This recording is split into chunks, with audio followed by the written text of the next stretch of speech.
Hi, everyone, and welcome to Weekly Homilies with Father Mark Sislenko, pastor of Saints Isidore and Maria Parish in Glastonbury, Connecticut. We're part of the Catholic Archdiocese of Hartford.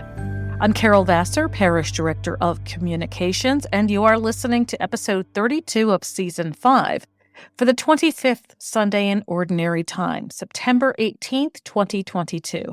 Our Gospel reading is from Luke chapter 16, verses 10 through 13.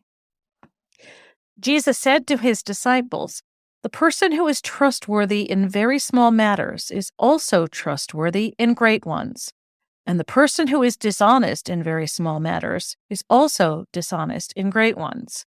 If, therefore, you are not trustworthy with dishonest wealth, who will trust you with true wealth?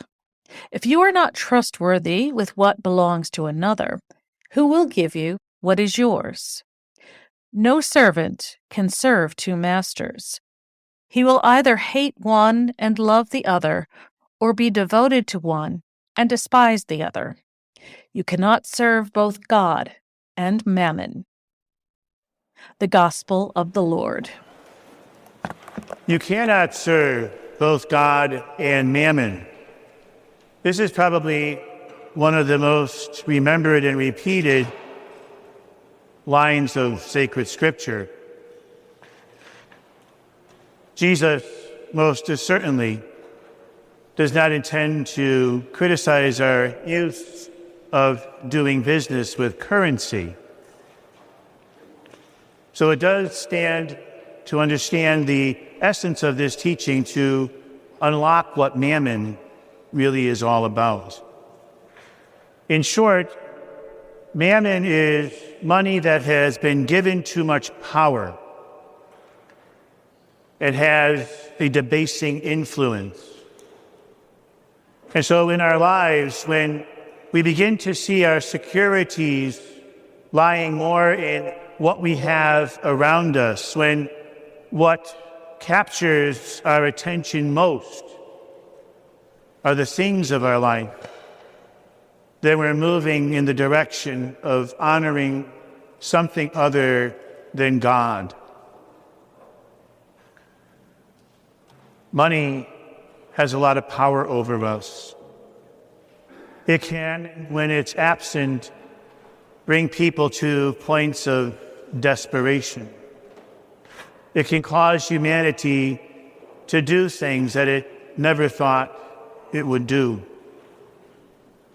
Jesus makes it a point to really protect the interests of the poor, to want to show those who follow him that as God looks out at the world, he intends that all of his children have a right to the goods that he has bestowed upon them, that no one should be to the point where they suffer without and are so deprived of the necessities of life that they're brought to a point of desperation.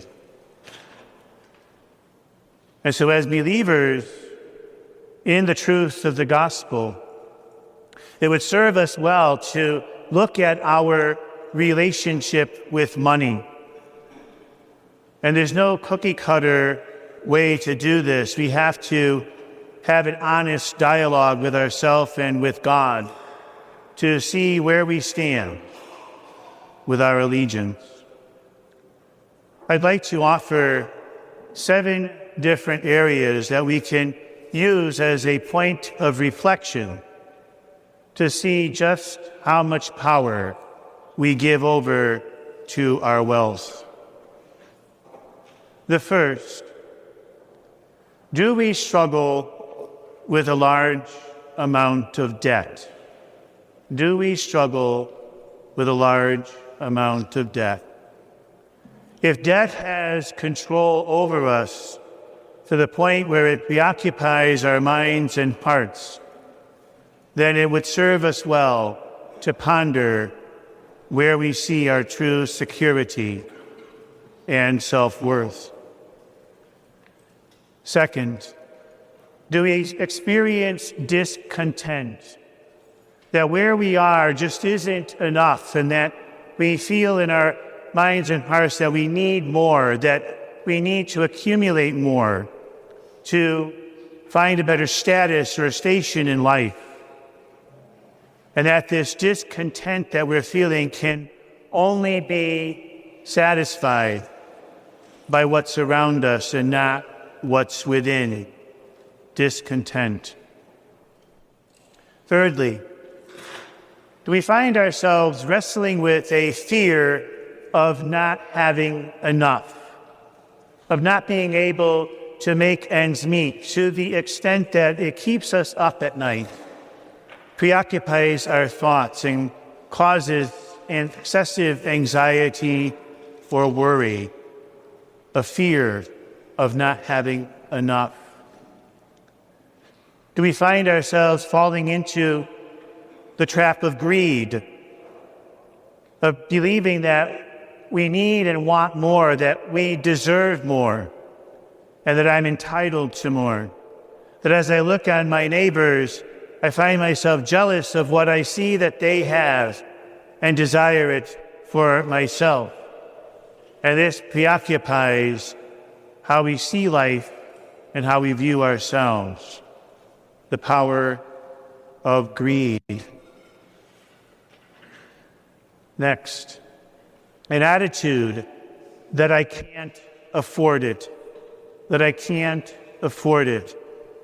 And this is in regard to basic necessities of life, but most especially in responding to the needs of someone who is less fortunate than myself, that I don't have enough to spare, I can't afford it.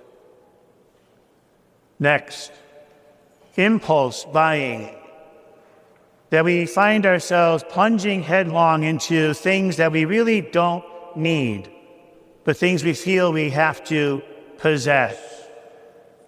I remember years ago, when QVC first started airing on the television, they would literally spend hours watching, and anything that they felt attracted to, they would buy.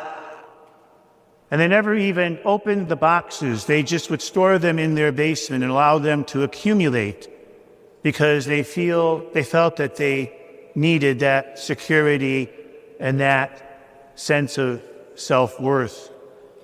Impulse buying. And then lastly, stinginess.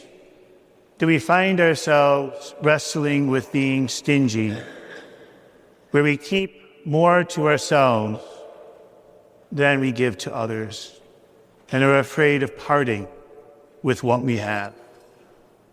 These are just some areas that we can use to assess our relationship with wealth and to make sure that we're keeping things in check and putting our allegiance in the right place. You know, there's a lot of wisdom between two things that we find in sacred scripture above others. The first is the first commandment: keep holy the Sabbath day. When we set that time aside and do not allow things to encroach on that time, it speaks volumes of where we see our strength and what matters most in our lives. And the second thing that sacred scripture directs us to do is to tithe, to make sure we give to others a portion of what we ourselves have received in one measure or another. Both of those are correctives to making sure that we serve God and not the things of this world more. You know, we have to, in faith, look at the teachings of Jesus and realize that he's not teaching us these things to be punitive. He doesn't desire to have life cripple us or bring us to a pasture that is going to be overly difficult in which to live. God ultimately desires our happiness. And he says, if you truly desire happiness in your life, then chart the course of your boat in this way. Avoid this and do that. Because at the end of the day, there is truth in another very popular line from Scripture: where your treasure is, there also is your heart. Father Mark Sislenko is the pastor of Saints Isidore and Maria Parish in Glastonbury, Connecticut. Learn more about our parish community at isidoreandmaria.org and follow us on social media, Facebook, Twitter, and Instagram. Our music comes free of charge from Blue Dot Sessions in Fall River, Massachusetts. I'm Carol Vassar. Thanks for listening.